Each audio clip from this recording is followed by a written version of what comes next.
फरवरी से इंतजार कर रहे थे। मैं मन की बात के माध्यम से एक बार फिर आपके बीच, अपने परिवारजनों के बीच आया हूं।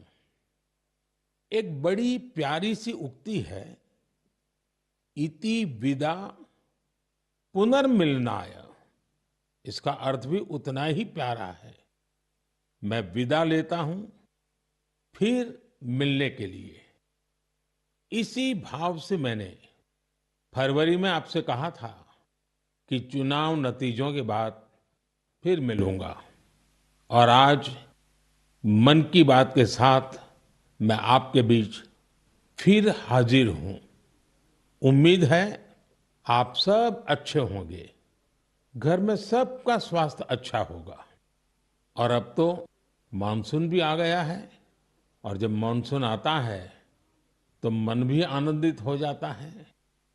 आज से फिर एक बार हम मन की बात में ऐसे देशवासियों की चर्चा करेंगे जो अपने कामों से समाज में, देश में बदलाव ला रहे हैं। हम चर्चा करेंगे हमारी समृद्ध संस्कृति की, गौरवशाली इतिहास की और विकसित भारत के प्रयास की। साथियों, फरवरी से लेकर अब तक जब भी महीने का आखिरी रविवार आने को होता था, तब मुझे आपसे इस संवाद की बहुत कमी महसूस होती थी। लेकिन मुझे ये देखकर बहुत अच्छा भी लगा कि इन महीनों में आप लोगों ने मुझे लाखों संदेश भेजे। मन की बात रेडियो प्रोग्राम भले ही कुछ महीने बंद रहा हो, लेकिन मन की बात का जो स्पिरिट है, देश में, समाज में हर दिन अच्छे काम, निस्वार्थ भावना से किए गए काम, समाज पर पॉजिटिव असर डालने वाले काम निरंतर चलते रहे। चुनाव की खबरों के बीच निश्चित रूप से मन को छू जाने वाली ऐसी खबरों पर आपका ध्यान गया होगा। साथियों, मैं आज देशवासियों को धन्यवाद भी करता हूं कि उन्होंने हमारे संविधान और देश की लोकतांत्रिक व्यवस्थाओं पर अपना अटूट विश्वास दोहराया है। 24 का चुनाव दुनिया का सबसे बड़ा चुनाव था। दुनिया के किसी भी देश में इतना बड़ा चुनाव कभी नहीं हुआ, जिसमें 65 करोड़ लोगों ने वोट डाले हैं। मैं चुनाव आयोग और मतदान की प्रक्रिया से जुड़े हर व्यक्ति को इसके लिए बधाई देता हूं। मेरे प्यारे देशवासियों, आज 30 जून का यह दिन बहुत ही महत्वपूर्ण है। इस दिन को हमारे आदिवासी भाई बहन हूल दिवस के रूप में मनाते हैं। यह दिन वीर सिद्धो कान्हू के अदम्य साहस से जुड़ा है, जिन्होंने विदेशी शासकों के अत्याचार का पुरजोर विरोध किया था। वीर सिद्धो कान्हू ने हजारों संथाली साथियों को एकजुट करके अंग्रेजों का जी जान से मुकाबला किया। और जानते हैं ये कब हुआ था? ये हुआ था 1855 में। यानी ये 1857 में भारत के प्रथम स्वतंत्रता संग्राम से भी 2 साल पहले हुआ था। तब झारखंड के संथाल परगना में हमारे आदिवासी भाई बहनों ने विदेशी शासकों के खिलाफ हथियार उठा लिया था। हमारे संथाली भाई बहनों पर अंग्रेजों ने बहुत सारे अत्याचार किए थे। उन पर कई तरह के प्रतिबंध भी लगा दिए थे। इस संघर्ष में अद्भुत वीरता दिखाते हुए वीर सिद्धो और कान्हू शहीद हो गए। झारखंड की भूमि के इन अमर सपूतों का बलिदान आज भी देशवासियों को प्रेरित करता है। आइए सुनते हैं संथाली भाषा में इन्हें समर्पित एक गीत का अंश।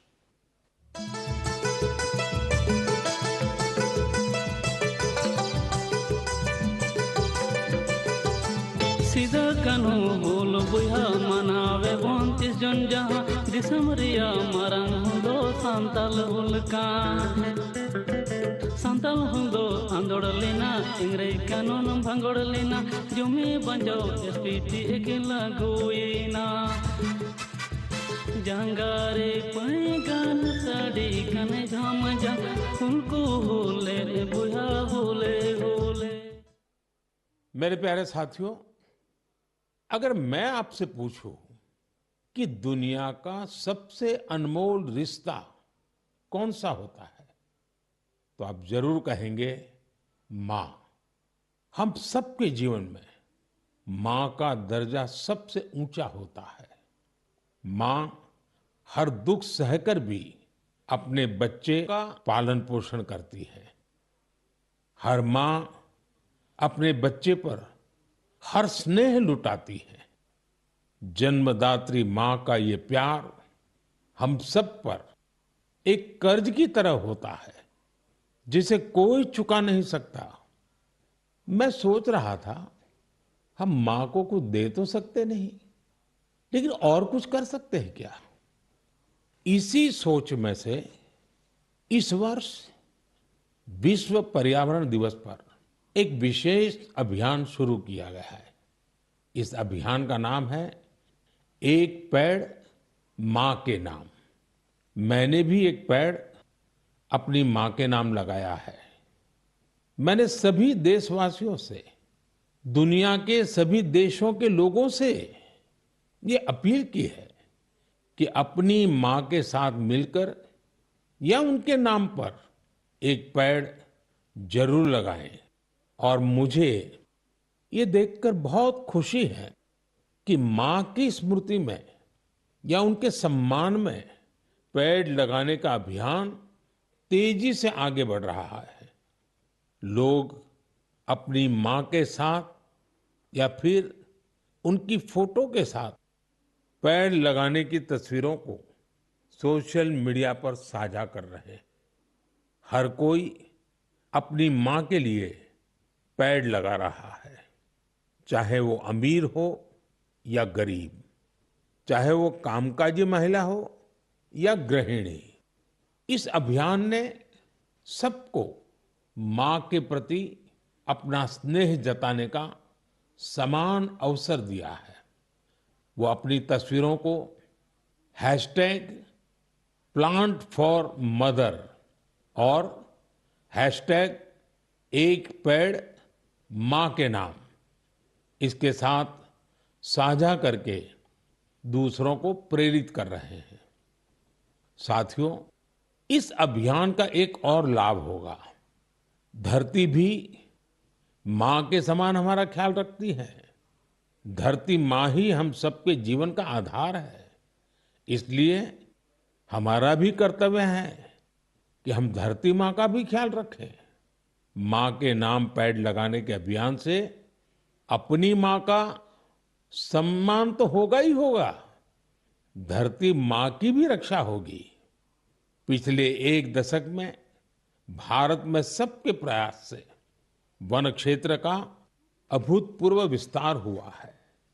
अमृत महोत्सव के दौरान देश भर में 60,000 से ज्यादा अमृत सरोवर भी बनाए गए हैं।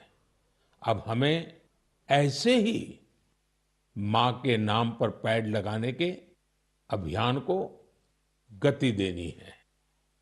मेरे प्यारे देशवासियों, देश के अलग अलग हिस्सों में मानसून तेजी से अपना रंग बिखेर रहा है और बारिश के इस मौसम में सबके घर में जिस चीज की खोज शुरू हो गई है वो है छाता।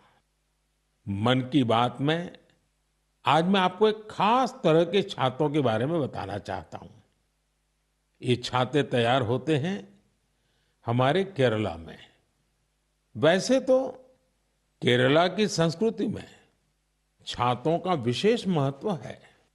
छाते वहां कई परंपराओं और विधि विधान का अहम हिस्सा होते हैं।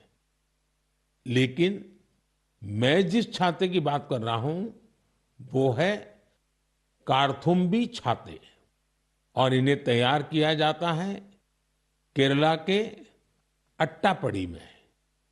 ये रंग बिरंगे छाते बहुत शानदार होते हैं और खासियत ये कि इन छातों को केरला की हमारी आदिवासी बहनें तैयार करती हैं। आज देश भर में इन छातों की मांग बढ़ रही है। इनकी ऑनलाइन बिक्री भी हो रही है। इन छातों को वट्टालक्की सहकारी कृषि सोसाइटी की देखरेख में बनाया जाता है। इस सोसाइटी का नेतृत्व हमारी नारी शक्ति के पास है। महिलाओं के नेतृत्व में अट्टापडी के आदिवासी समुदाय ने एंटरप्रेन्योरशिप की अद्भुत मिसाल पेश की है। इस सोसाइटी ने एक बैम्बू हैंडीक्राफ्ट यूनिट की भी स्थापना की है। अब ये लोग एक रिटेल आउटलेट और एक पारंपरिक कैफे खोलने की भी तैयारी में है। इनका मकसद सिर्फ अपने छाते और अन्य उत्पाद बेचना ही नहीं है, बल्कि ये अपनी परंपरा, अपनी संस्कृति से भी दुनिया को परिचित करा रहे हैं। आज कार्थुम्बी छाते केरला के एक छोटे से गांव से लेकर मल्टीनेशनल कंपनियों तक का सफर पूरा कर रहे हैं। लोकल के लिए वोकल होने का इससे बेहतरीन उदाहरण और क्या होगा। मेरे प्यारे देशवासियों, अगले महीने इस समय तक पेरिस ओलंपिक शुरू हो चुके होंगे। मुझे विश्वास है कि आप सब भी ओलंपिक खेलों में भारतीय खिलाड़ियों का उत्साह बढ़ाने का इंतजार कर रहे होंगे। मैं भारतीय दल को ओलंपिक खेलों की बहुत बहुत शुभकामनाएं देता हूं। हम सबके मन में टोक्यो ओलंपिक की यादें अब भी ताजा हैं। टोक्यो में हमारे खिलाड़ियों के प्रदर्शन ने हर भारतीय का दिल जीत लिया था। टोक्यो ओलंपिक के बाद से ही हमारे एथलीट्स पेरिस ओलंपिक की तैयारियों में जी जान से जुटे हुए थे। सभी खिलाड़ियों को मिला दे तो इन सब ने करीब 900 इंटरनेशनल कंपटीशन में हिस्सा लिया है। ये काफी बड़ी संख्या है। साथियों, पेरिस ओलंपिक में आपको कुछ चीजें पहली बार देखने को मिलेगी। शूटिंग में हमारे खिलाड़ियों की प्रतिभा निखर कर सामने आ रही है। टेबल टेनिस में मैन और विमेन दोनों टीमें क्वालिफाई कर चुकी हैं। भारतीय शॉटगन टीम में हमारी शूटर बेटियां भी शामिल है। इस बार कुश्ती और घुड़सवारी में हमारे दल के खिलाड़ी उन कैटेगरीज में भी compete करेंगे जिनमें पहले वे कभी शामिल नहीं रहे। इससे आप ये अनुमान लगा सकते हैं कि इस बार हमें खेलों में अलग लेवल का रोमांच नजर आएगा। आपको ध्यान होगा, कुछ महीने पहले वर्ल्ड पारा एथलेटिक्स चैंपियनशिप में हमारी बेस्ट परफॉर्मेंस रही है। वहीं चेस और बैडमिंटन में भी हमारे खिलाड़ियों ने परचम लहराया है। अब पूरा देश ये उम्मीद कर रहा है कि हमारे खिलाड़ी ओलंपिक्स में भी बेहतरीन प्रदर्शन करेंगे। इन खेलों में मेडल्स भी जीतेंगे और देशवासियों का दिल भी जीतेंगे। आने वाले दिनों में मुझे भारतीय दल से मुलाकात का अवसर भी मिलने वाला है। मैं आपकी तरफ से उनका उत्साहवर्धन करूंगा। और हाँ, इस बार हमारा हैशटैग चीयर फॉर भारत है। इस हैशटैग के जरिए हमें अपने खिलाड़ियों को चीयर करना है, उनका उत्साह बढ़ाते रहना है। तो मोमेंटम को बनाए रखिए। आपका ये मोमेंटम भारत का मैजिक दुनिया को दिखाने में मदद करेगा। मेरे प्यारे देशवासियों, मैं आप सभी के लिए एक छोटी सी ऑडियो क्लिप प्ले कर रहा हूं। रेडियो क्वेट एफएम 93.3 से हिंदी शो नमस्ते कुवैत।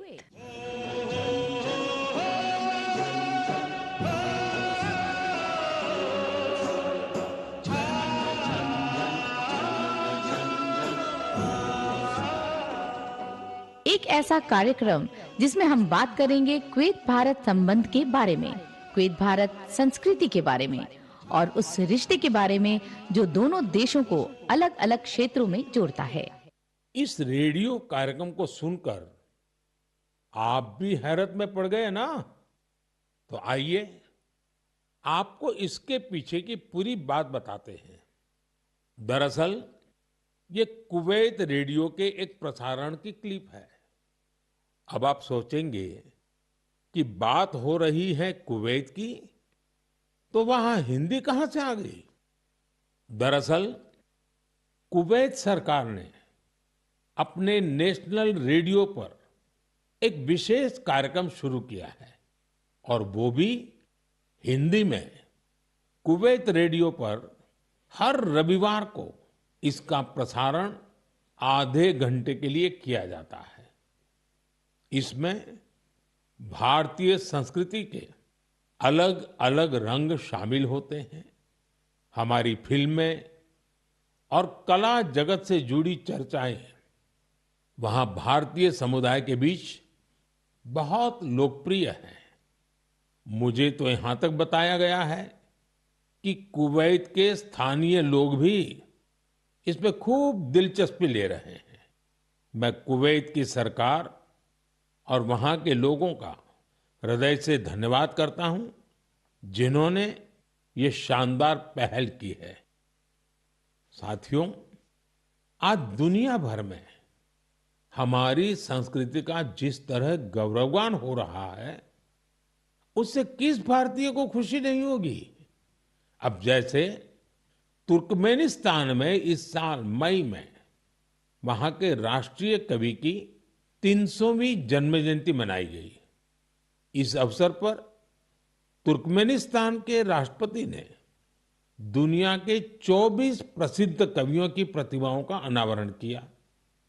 इनमें से एक प्रतिमा गुरुदेव रविंद्रनाथ टैगोर जी की भी है। ये गुरुदेव का सम्मान है, भारत का सम्मान है।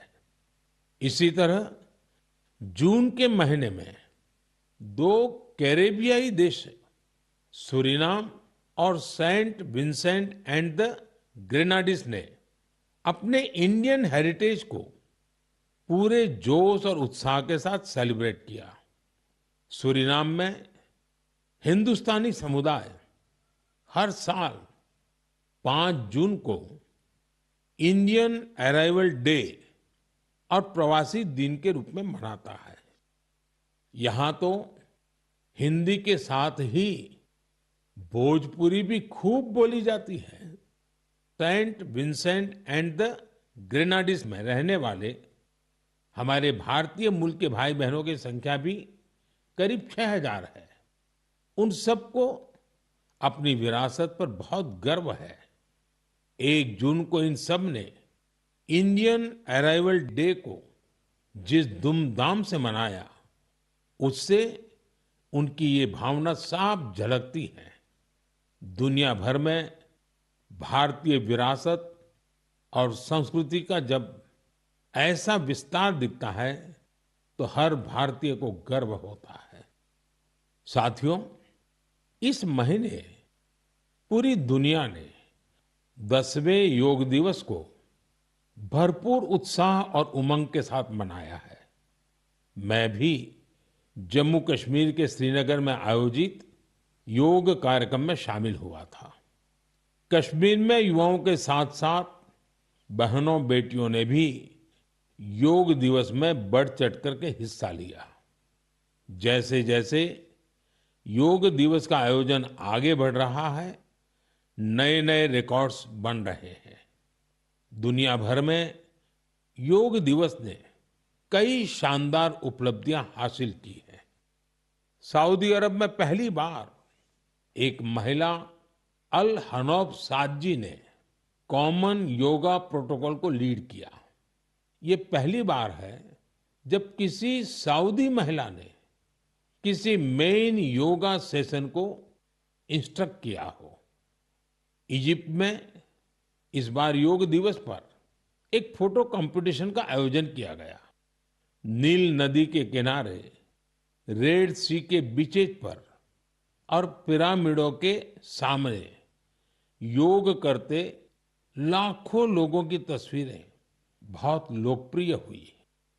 अपने मार्बल बुद्धा स्टैचू के लिए प्रसिद्ध म्यांमार का मारा विजया पैगोडा कॉम्प्लेक्स दुनिया में मशहूर है। यहाँ भी 21 जून को शानदार योगा सेशन का आयोजन हुआ। बहरीन में दिव्यांग बच्चों के लिए एक स्पेशल कैंप का आयोजन किया गया। श्रीलंका में यूनेस्को हेरिटेज साइट के लिए मशहूर गोल्फ फोर्ट में एक यादगार योगा सेशन हुआ। अमेरिका के न्यूयॉर्क में ऑब्जर्वेशन डेक पर भी लोगों ने योग किया। मार्शल आइलैंड पर भी पहली बार बड़े स्तर पर हुए योग के कार्यक्रम में यहाँ के राष्ट्रपति जी ने भी हिस्सा लिया।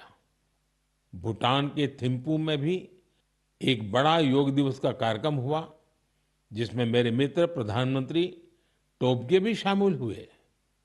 यानी दुनिया के कोने कोने में योग करते लोगों के विहंगम दृश्य हम सब ने देखे। मैं योग दिवस में हिस्सा लेने वाले सभी साथियों का हृदय से आभार व्यक्त करता हूं। मेरा आपसे एक पुराना आग्रह भी रहा है। हमें योग को केवल एक दिन का अभ्यास नहीं बनाना है। आप नियमित रूप से योग करें।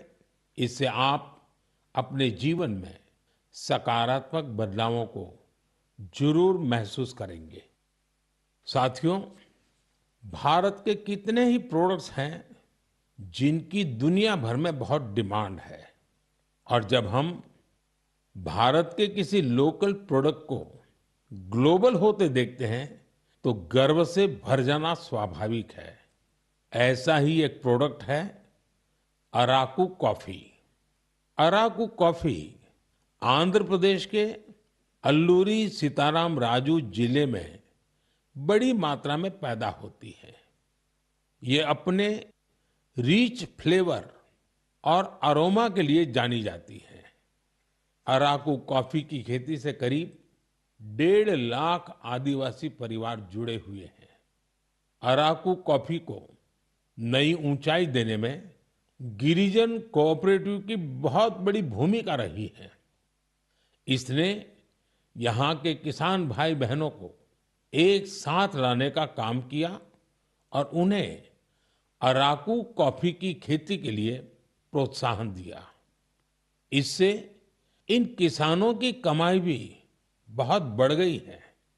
इसका बहुत लाभ कोंडा डोरा आदिवासी समुदाय को भी मिला है। कमाई के साथ साथ उन्हें सम्मान का जीवन भी मिल रहा है। मुझे याद है, एक बार विशाखापत्तनम में आंध्र प्रदेश के मुख्यमंत्री चंद्रबाबू नायडू गारू के साथ मुझे इस कॉफी का स्वाद लेने का मौका मिला था। इसके टेस्ट की तो पूछिए ही मत, कमाल की होती है ये कॉफी। अराकू कॉफी को कई ग्लोबल अवार्ड्स मिले हैं। दिल्ली में हुई G20 समिट में भी कॉफी छाई हुई थी। आपको जब भी अवसर मिले, आप भी अराकू कॉफी का आनंद जरूर लें।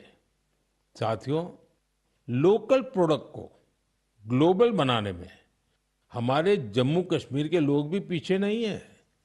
पिछले महीने जम्मू कश्मीर ने जो कर दिखाया है, वो देश भर के लोगों के लिए भी एक मिसाल है।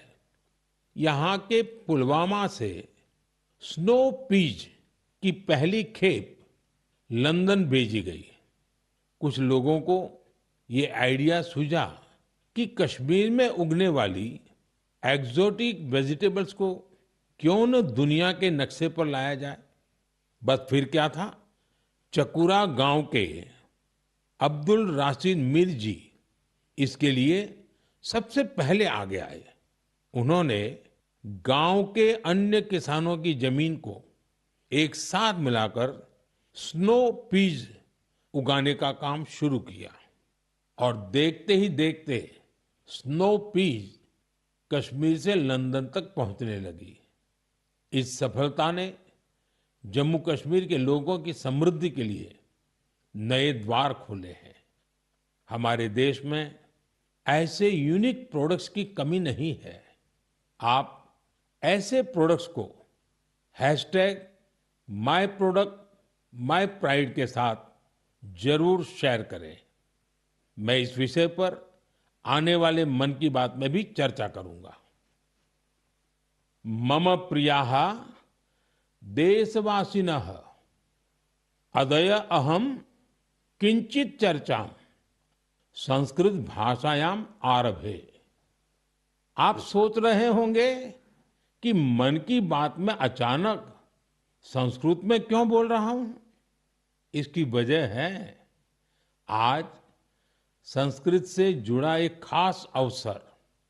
आज 30 जून को आकाशवाणी का संस्कृत बुलेटिन अपने प्रसारण के 50 साल पूरे कर रहा है। 50 वर्षों से लगातार इस बुलेटिन ने कितने ही लोगों को संस्कृत से जोड़े रखा है। मैं ऑल इंडिया रेडियो परिवार को बधाई देता हूं। साथियों, संस्कृत की प्राचीन भारतीय ज्ञान और विज्ञान की प्रगति में बड़ी भूमिका रही है। आज के समय की मांग है कि हम संस्कृत को सम्मान भी दें और उसे अपने दैनिक जीवन से भी जोड़ें। आजकल ऐसा ही एक प्रयास बेंगलुरु में कई और लोग कर रहे हैं। बेंगलुरु में एक पार्क है, कब्बन पार्क।